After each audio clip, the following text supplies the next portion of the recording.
E aí, pessoal, tudo bem? Eu fico metade de um dia longe de vocês e olha o tamanho da treta que vocês me arrumam, brincadeira. Essa é a nova vinheta de todos os meus vídeos, eu vou começar todos eles com essa frase aqui.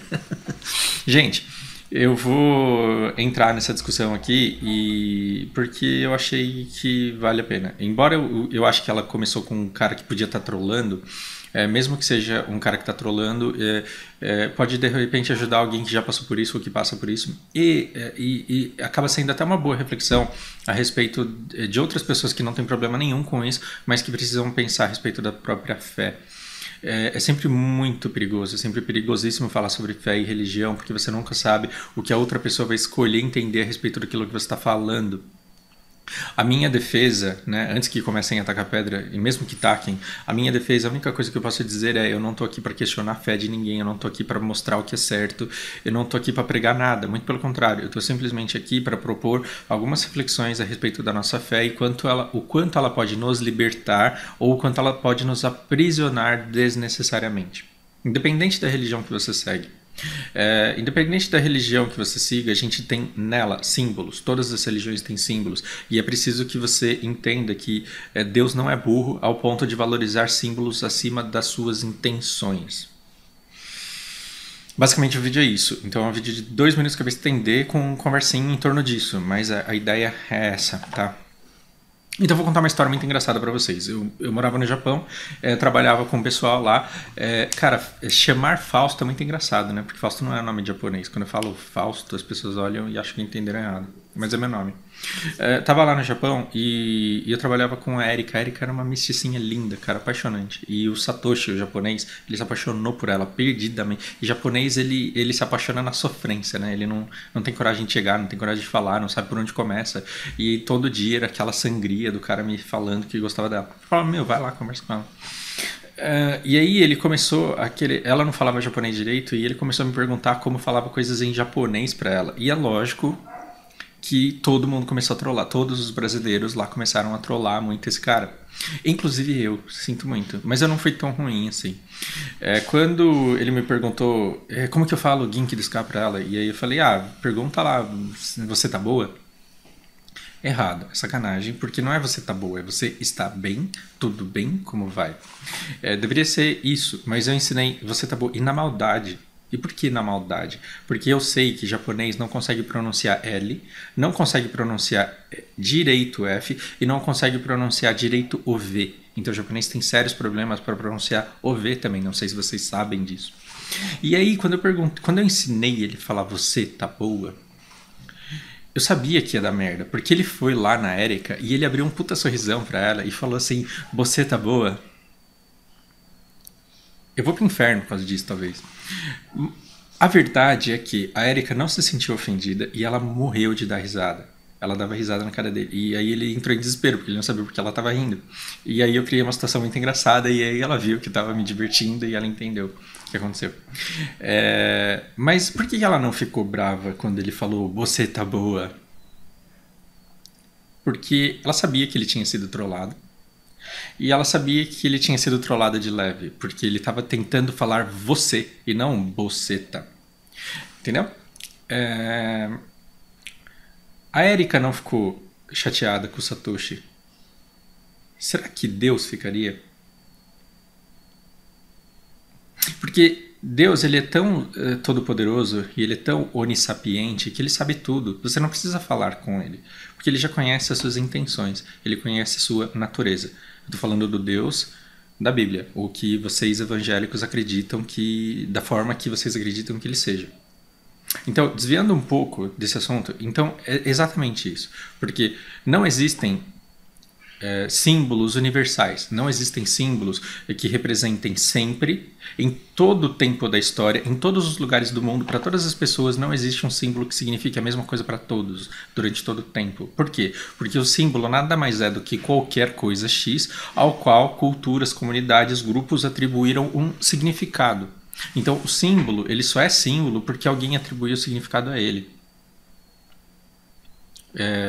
Parece que é um monte de ideia aleatória, tudo solta, mas no final vai fazer sentido, você vai entender o que eu estou querendo dizer. E eu vou tentar não estender tanto assim. Logo, são as pessoas que atribuem valor ao símbolo, no significado dos símbolos. No Japão, por exemplo, isso daqui é ok. No trânsito de São Paulo, isso daqui é outra coisa.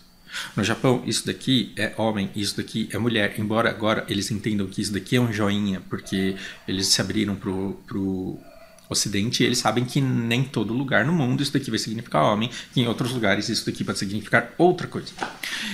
Logo, quando você chega para um japonês e faz isso daqui, na cultura deles, é uma penetração. Já que isso daqui é homem, isso daqui é mulher, isso daqui é sexo. Então, tome cuidado ao brincar de pega-pega com crianças no Japão e fazer isso daqui para elas.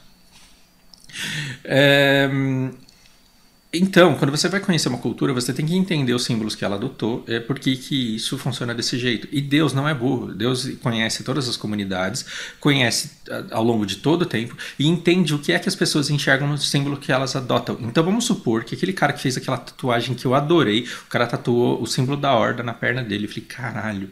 Imagina que 8.500 anos atrás, uma tribo aborígene na Nova Zelândia pegou um símbolo, teve a criatividade de fazer um símbolo parecido com a da Horda, e a Blizzard nunca descobriu isso, mas os caras fizeram um símbolo parecido com a da Horda, colocaram na caverna deles e começaram a adorar Satanás, o demônio, e fazer rezas pro diabo, olhando pro símbolo da Horda. Será que esse cara que fez a tatuagem do símbolo da Horda na perna essa semana, ele vai pro inferno? Porque Deus vai olhar para ele e vai falar, o cara tá adorando o tinhoso, vai pro inferno. Será que Deus seria burro a esse ponto? Não, porque Deus, na sua onissapiência, ele sabe que sim, que pessoas atribuem valores diferentes para símbolos diferentes. Certo? Então, coloca esse raciocínio aqui, que depois a gente já vai voltar para ele. Bonitinho. Agora eu vou contar uma outra história bonitinha para vocês. Quando eu vou falar de fé, eu gosto muito de citar uma história de criança que eu li há uns 15 anos atrás e que tem muito sentido numa parte que eu achei muito legal e eu vou contar para vocês porque talvez vocês não tenham lido e com certeza vocês não assistiram porque foi de uma parte de um filme do livro que não virou filme.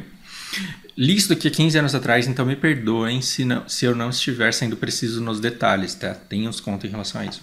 Mas a verdade é que Aslan é o deus do bem, e ele tem as criancinhas dele, e os animais falantes dele, e os faunos, e todos os outros bichinhos.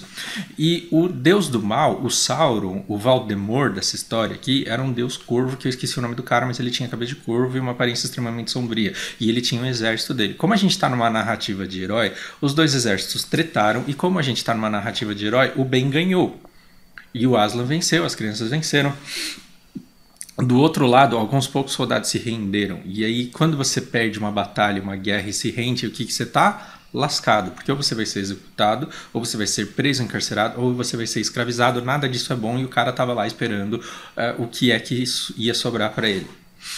Aslan, o leãozinho simpático, onissapiente como ele era, já que ele era um deus dentro daquela história que o colega do Tolkien criou,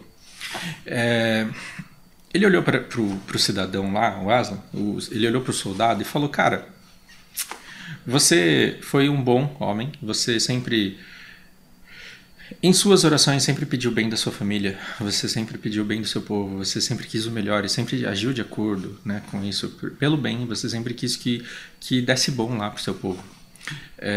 E eu te perdoo e eu te recompenso. E aí Deus, o Aslan, o Deus dessa história, o Aslan, ele abriu um portal igual do Medivh e falou assim, entra lá, você vai sair numa terra que eu preparei para você, é uma terra que eu quero que você cultive com a sua família e lá seja feliz. O soldado do Deus Corvo, do mal, tinhoso, maldito, lazarento, ele falou, oi? Não, você não está entendendo, Aslan. Parece esses caras, assim, quando recebem um presente da Blizzard e falam, não, tá errado. O cara, ele falou, não, pera, eu persegui as suas criaturas, eu matei soldados do seu exército, eu te cacei a vida inteira e você vai me perdoar, tá errado isso. E o Aslan falou, na verdade é porque eu sei que você não sabia. Resumindo toda a história, porque é muito mais do que isso, o Aslan falou, eu sei que você não sabia, na verdade você deu o azar de ter nascido no lugar errado e adorar o símbolo errado. Na verdade, quando você queria adorar o bem, você estava olhando para o símbolo do corvo, que representava o deus do mal. Mas, como as suas intenções eram boas, como você queria o melhor para sua família, como você queria paz no mundo, como você queria uma comunidade melhor, eu ouvi as suas orações, eu sei que era isso que você queria e você merece. E eu sei que todas as vezes em que você executou alguma das minhas criaturas do bem, eu sei que você fez isso achando que você estava lutando de fato pelo bem, então eu te perdoo. Basicamente foi isso que aconteceu.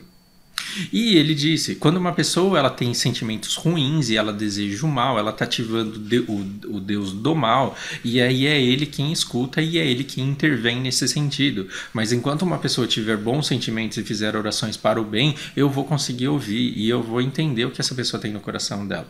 Basicamente, a moral da história foi essa, que azarados como, por exemplo, na sua perspectiva de evangélico, azarados como o meu tataravô, que nasceram no interior de Miyagi, num lugar do Japão, onde eles nunca tiveram a oportunidade de escutar sobre Jesus Cristo, nunca leram a Bíblia, nunca tiveram a oportunidade de se arrepender pelos pecados e se converterem, esse cara, quando ele desejava o bem para a comunidade, quando ele fazia bem para minha avó, para minha bisavó, para minha tataravó, quando ele fazia o bem pela comunidade dele, queria o bem, a voz dele, as orações dele eram ouvidas pelo mesmo Deus cristão que estava tomando conta de quem já ia na igreja na Europa no século, sei lá, 14. Não, meu tataravô não é tão velho assim, coitado. 1800 e pouco. Entende onde eu tô querendo chegar? Deus não é burro. Se ele é onisciente, se ele é onissapiente, se ele é onipresente e todo-poderoso, ele entende quais são as intenções que você tem no coração. E quando você entra para jogar HOTS, ele entende que o diabo que tem lá é simplesmente um personagem que é símbolo de alguma coisa dentro da história pequena do universo que a Blizzard criou para entreter você. E aquele diabo lá, ele não tem absolutamente nada a ver com o tinhoso que a gente acha que está debaixo da terra, sussurrando no nosso ouvido na Hero League, falando pica nova, pica nova, pica nova. Isso daí é outro ser desgraçado que não tem nada a ver com o personagem Diablo, criado para a franquia Diablo, que acontece lá em torno de Tristan, boa parte do tempo da lore. É por isso que eu acho que, assim, independente da sua fé, independente da sua religião, você deveria se preocupar com as suas intenções e com os seus sentimentos e com a sua fé diretamente com Deus e de maneira independente de todos esses símbolos que carregam infinitos significados. Porque aí você fica falando, não, isso daqui é símbolo do demônio, isso daqui é símbolo do demônio, isso daqui é símbolo do demônio, isso daqui não, isso daqui é símbolo do demônio. Símbolo só tem valor quando você atribui, só tem significado quando você atribui significado. É por isso que existe um ditado que eu achava extremamente desrespeitoso com a fé e com aqueles que têm fé, porque os japoneses falam, para quem tem fé, até sapo faz milagre. E aí você acha que uma frase dessa é ridícula porque você está comparando Deus grandioso a um mero sapo. A nossa primeira reação é essa. Mas o que os japoneses querem dizer não é que a sua Bíblia está errada, que a sua fé está errada. O que eles querem dizer é que quando você realmente enxerga Deus, não importa em que objeto você olhe, você consegue fazer uma conexão com ele e talvez ele te atenda, porque ele sabe que ao olhar aquele sapo e rezar para ele, você está tentando se conectar com Deus. Então, se você pega o Diablo, porque ele é um excelente tanque, porque ele dá aqueles dash desgraçado que a gente não consegue escapar, porque ele dá aqueles puxão que faz a nova do time adversário levar gank, Deus sabe que você pegou um tanque porque seu time precisa e calha dele ser chamado Diablo. Ele sabe que você não está lá fazendo um ritual para tentar conseguir uma conexão com um tinhoso para vender a sua alma para conseguir ganhar uma Hero League de novo. São coisas diferentes e Deus não é burro. Eu espero que isso ajude na sua reflexão e que faça você viver a sua vida com menos culpa, com menos medo de desagradar a Deus, com coisa que para ele talvez não faça o menor sentido. Se isso fere a sua fé e vai de encontro, vai contra os dogmas pregados da sua religião, desconsidere tudo que eu falei e atenha-se àquilo que faz a sua consciência ficar confortável. Agora, se de alguma forma raciocinar dessa forma pode ser libertador e pode fazer você se sentir mais leve, que bom, eu espero ter ajudado.